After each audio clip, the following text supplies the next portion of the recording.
hello, and welcome to the first official reading vlog on Locke's Thoughts following my attempt to get through most of these books. Not some of those, not some of these. These ones I did. This one I started. We're going to talk about that. But there's a lot on these shelves that I have yet to read. So, welcome back. Today is January 8th, so it's been a little over a week since I last uploaded. So, in that time, I've managed to read both The Art of Prophecy and Mushoku Tensei Volume 4. We're not really going to talk about Mushoku Tensei Volume 4 because I've already seen the anime up to that point, and it was just like a rehash of what I've already seen, what I already know. So, like a 6 out of 10 read, 3 out of 5 stars. I already talked about that on my Instagram. Check me out there if you aren't following me already. And then the other major book that I went through, not us, not we, me. It was me. It was all me, nobody else, is The Art of Prophecy by Wesley Chu. It is a Chinese-inspired fantasy series about a chosen one who doesn't need to actually be the chosen one because the prophecy was fulfilled by just like some guys who happened upon the Eternal Khan in the Grass Sea and killed him. And they were like, we don't need this guy anymore. We got to get rid of this guy. He has too much influence. He's a child, but people like him because he's like the head of our religion, basically. So then one of the main characters, Taishi, she has to sort of ferry the boy, figure out why the prophecy went wrong, and go from there. Overall, I enjoyed it. I thought it was really well paced. Yeah, you just stay there, Mushoku Tensei. So, first book in a trilogy kind of felt slow towards the end. I'm like, oh, okay, this is everyone's meeting up at this one spot. This is where things are going to go down. I enjoyed it. Thought it was well paced. Enjoyed the characters. Give it a 7 out of 10. It actually made me go back and retroactively re-rank In the Shadow of Lightning on my margins and story graph accounts because I was like, well, I enjoyed In the Shadow of Lightning more than The Art of Prophecy, but I don't feel like The Art of Prophecy was like a 6 out of 10 or a 3 out of 10 stars. I thought it felt more like 7 out of 10, 3.5 out of 5 stars. So went back, changed into The Shadow of Lightning. Art of Prophecy we have completed. That was about 520 pages. Let me check.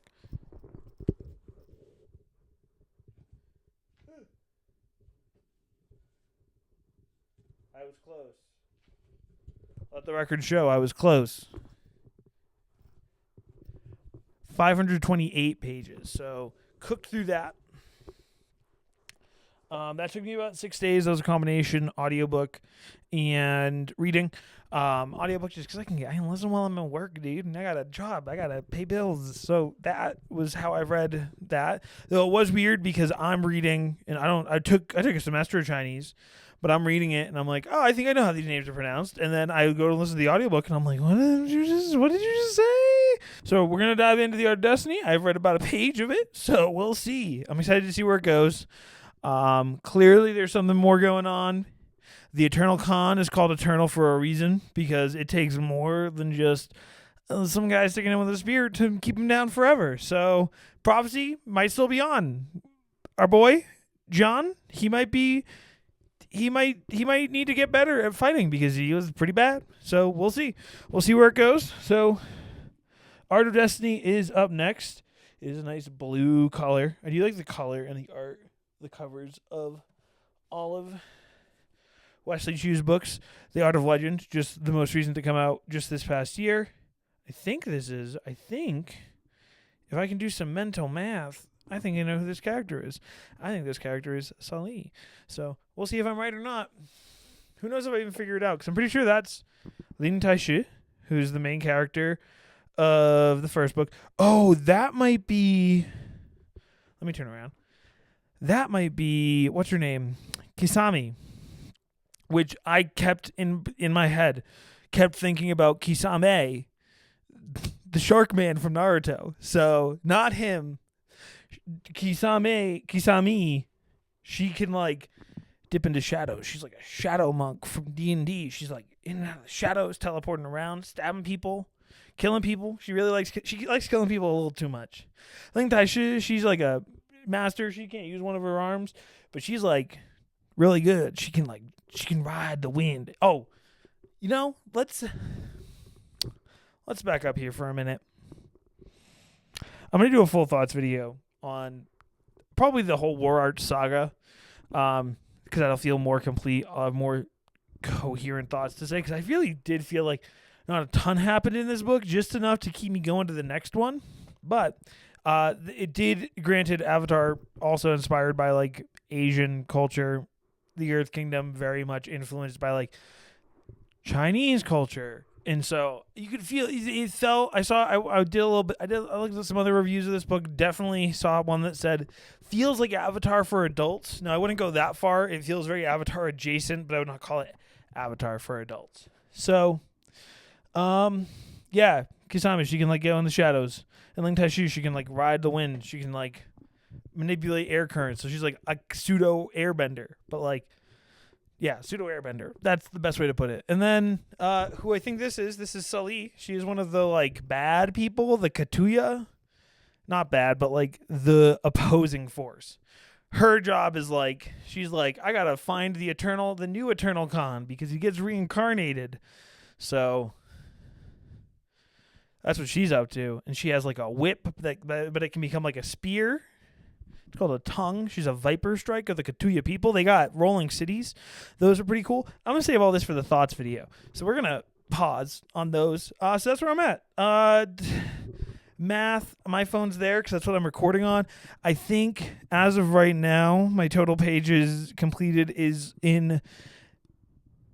Is it in the five? It's not in the 5,000s. Where is it? It's somewhere. It's on screen now, and then that puts me about 3.6% of the way through my reading goal. So in total, that's like almost 2%.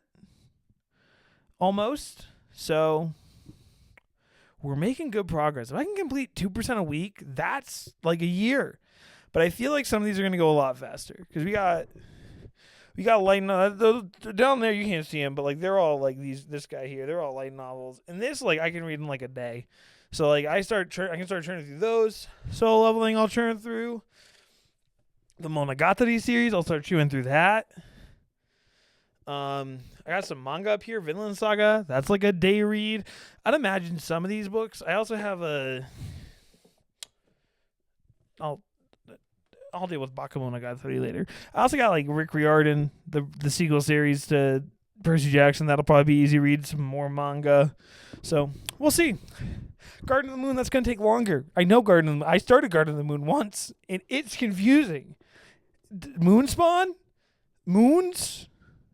Them being two different concepts? And then Warrens, and then the little puppet man, and the animated rake with his soul-sucking sword.